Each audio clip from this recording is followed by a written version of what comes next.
দিনহাটার আমবাড়ি এলাকায় একটি প্রতিমা তৈরি কারখানায় অগ্নিকাণ্ডে ঘটনায় চাঞ্চল্য। শুক্রবার দুপুরে স্থানীয় সূত্রে জানা যায়, এই দিন সকাল 10:30 নাগাদ এই অগ্নিকাণ্ডের ঘটনা ঘটে। জানা যায়, ওই এলাকার সুশীল বর্মন নামে এক ব্যক্তির প্রতিমা তৈরি কারখানায় এই অগ্নিকাণ্ডের ঘটনা ঘটে। প্রথমে স্থানীয় বাসিন্দারা আগুন নেভানোর কাছে হাত লাগান, পরে খবর দেওয়া হয় দিনহাটা দমকল কেন্দ্রে। সেখান থেকে দমকলে 3টি ইঞ্জিন ঘটনাস্থলে এসে পৌঁছে আগুন নেভানোর কাজে হাত লাগায়। বর্তমানে আগুন অনেকটাই নিয়ন্ত্রণে। এদিকে অপ্রীতিকর ঘটনা এড়াতে মোতায়েন রয়েছে দিনহাটা থানার পুলিশ বলে জানা গেছে। উল্লেখ্য, বৃহস্পতিবার বিধ্বংসী অগ্নিকাণ্ডে পুড়ে ছাই হয়ে যায় দিনহাটা শহরের সাহেবগঞ্জ রোড এলাকার একটি পাট ও তামাকের গুদাম। সেই ঘটনার রেশ কাটতে না কাটতেই ফের নতুন করে প্রতিমা তৈরি কারখানাতে অগ্নিকাণ্ডের ঘটনায় চাঞ্চল্য ছড়ালো।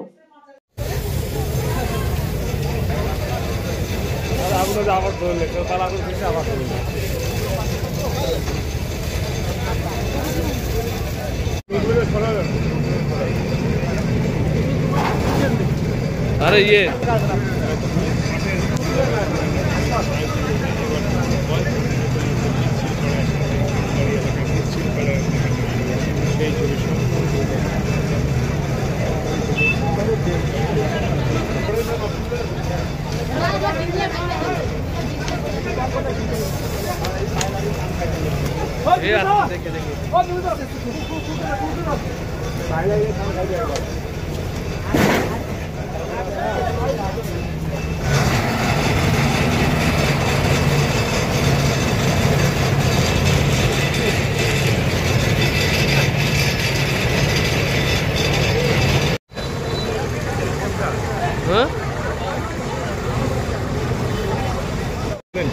এখানে কারখানা আছে, পিছনে পোয়াল আছে, আগুন কিভাবে লাগলো এখন তো বলা মুশকিল। কখন লেগেছে?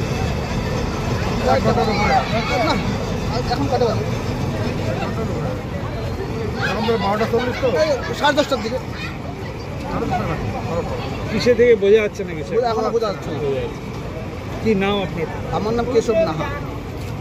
এখানে মনে করেন ওই একটা দোকানে ঠাকুর বানায়, প্রতিমা বানায়, ওই দোকানে আগুন লাগছিল। এই মানে ফায়ার ব্রিগেডের 3টা গাড়ি আসছে, এটাই আগুন নেবার। এখন আগুন আয়ত্তা। কখন লাগলো এটা কীভাবে বুঝলেন? এটা প্রায় ঘন্টাখানেক আগে। আপনি তো একদম মাঠে নেমে একদম হ্যাঁ, এটা মানে সবাই নামছে, শুধু আমি কেন, সবাই। কি নাম? আমার নাম সন্তোষ বর্মন।